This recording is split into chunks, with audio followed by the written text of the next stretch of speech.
আমি তো বারবার বলছি যে সংস্কার এটা চলমান প্রক্রিয়া। সব সংস্কারই ইন্টেরিয়াম গভর্নমেন্ট করে যাবে সেটা যদি মনে করে সেটাও ঠিক না। আবার অনেক সংস্কার আছে যেগুলো হওয়া খুবই দরকার।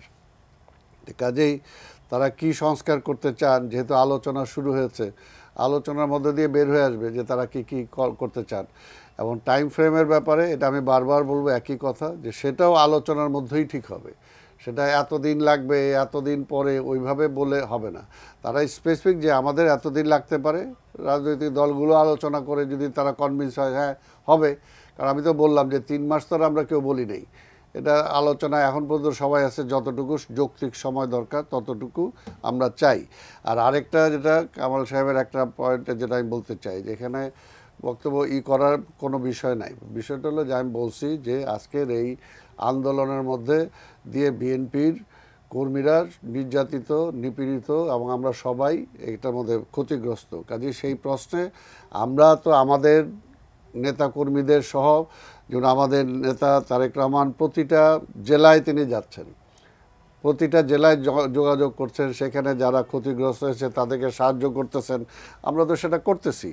কাজে এটার মধ্যে আমাদের কোনো অ্যাবসেন্স সেখানে নাই। আর আরেকটা যেটা খুব মূল্যবান কথাটা আসছে, যেটা আপনাদেরকে বুঝতে হবে, যে ডক্টর ইউনূস সাহেব, যেটা আপনিও প্রথমে বলছেন, যে সেনাবাহিনী অস্থিতিশীল থেকে দেশকে রক্ষা করেছেন। এটা ইজ ট্রু, এই কথাটা মানতে হবে। যে আজকে শেখ হাসিনা সেনাবাহিনীকেও আজকে গণহত্যায় সামিল করাতে চেয়েছিলেন, কিন্তু সেনাবাহিনী কিন্তু তার নির্দেশে গণহত্যায় সামিল হন নাই।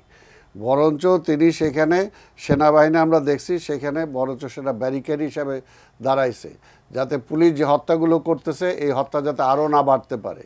এবং সেই কারণেই আমরা দেখছি যে যতটুকু আরও তারা আশা করছিল যে ফ্যাসিস্ট সরকার আরও হাজার হাজার মেরে হইলেও তারা ক্ষমতায় থাকবে। শিয়া বাটার ও ভিটামিন ই সমৃদ্ধ lily glam beauty soap. Lily, always beautiful. কিন্তু তারা সেটা কন্টিনিউ করতে পারে নাই।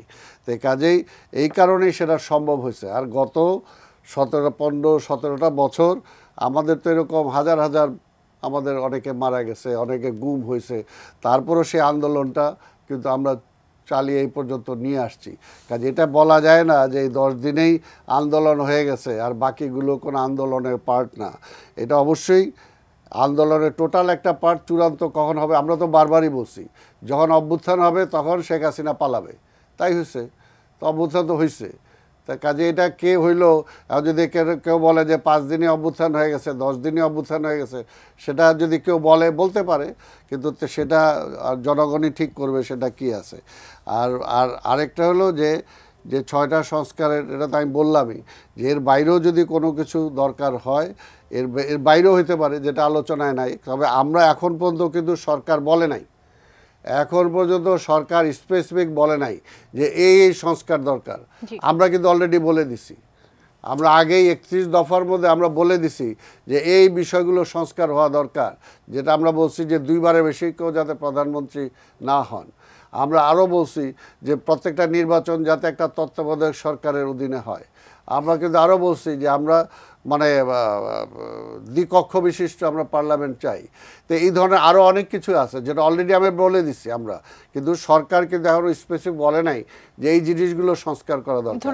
কাজেই তারা এখন তারা বসবে, তারপরে 3 মাস দিবে, 6 মাস দিবে, এই কোনো কিছু ওইভাবে হবে না।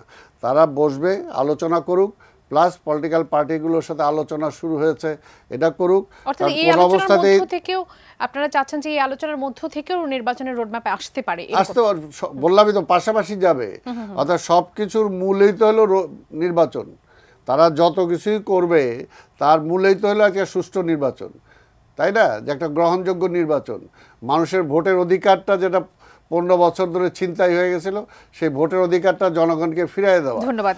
কাজে এই নির্বাচনের যেটা প্রধান আমাদের উপদেষ্টা উনি নিজেও বলছেন যে আমাদের আলটিমেট টার্গেট তো নির্বাচন।